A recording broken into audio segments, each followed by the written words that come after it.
It's about being present, really.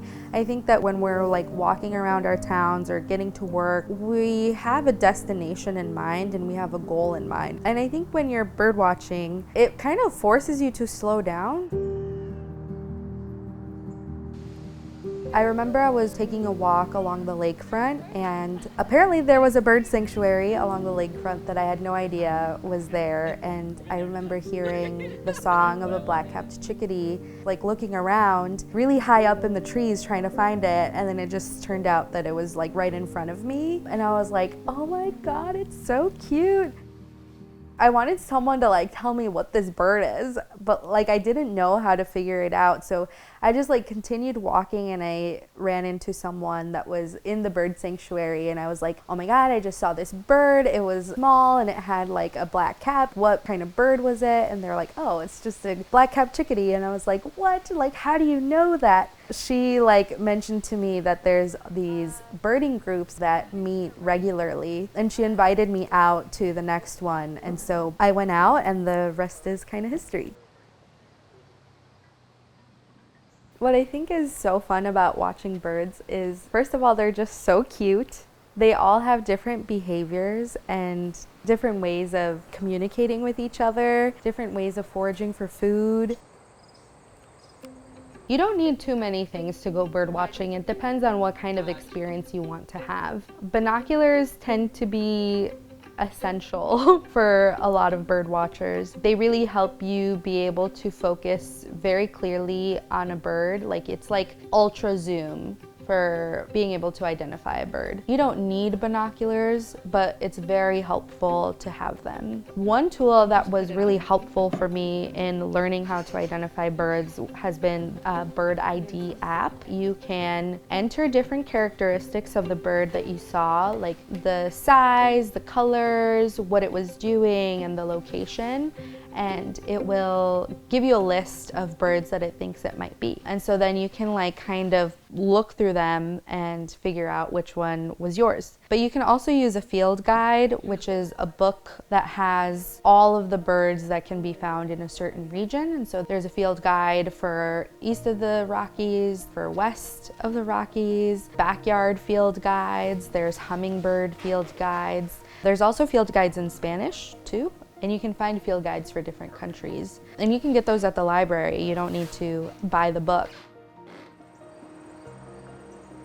There's just like this really fulfilling feeling when you see a bird that is considered rare for the area or that you had never seen before. Oh yeah, they're like on the backside of the bush, and then they flew up. Huh. Did you catch it? Not at all. And I feel like it's also provided me a lot of grounding in my life. It's a time to like disconnect from your phone and just focus on like being there now. And it's also this just wonderful connection to nature.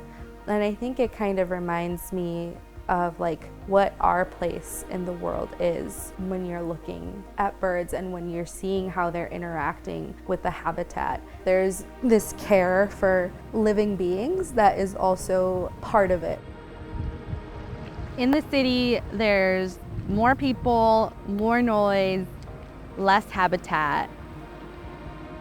Outside of the city, there's more space, quieter, but more spread out. It just depends what experience you want to have. I like going out to the forest preserves, especially in the fall, because it's just so quiet and so beautiful with all the colors changing, and it's just a different experience. I love it anyway. You want to like see those more unique migrating birds, you want to go somewhere where there's native plants, because those native plants provide a food source, provide shelter.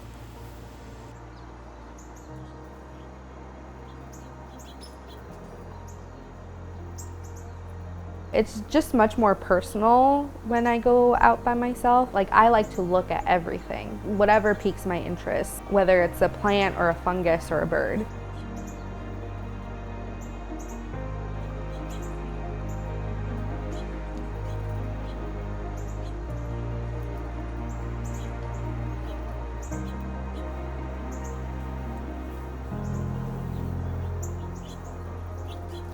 Most of my bird watching is done with Chicago BIPOC birders.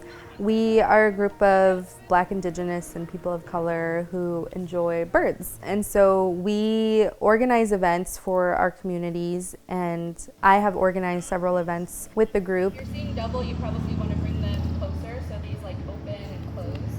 So adjust them until you see. It's best to go out with groups because some people know about gulls, some people know about shorebirds, some people really know warblers.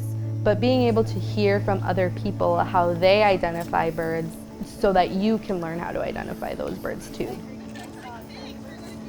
I would encourage people to just listen at first, especially in the spring. The birds are looking for mates, and so a way that birds attract mates is through their song. Kind of try to pick out how many different songs you're hearing.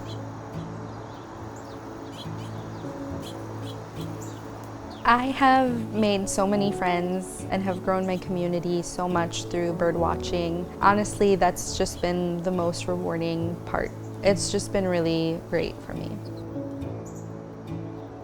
Just make sure that you leave the place the way that you found it. It's ensuring that you are being respectful of the animals and the habitat that they're in.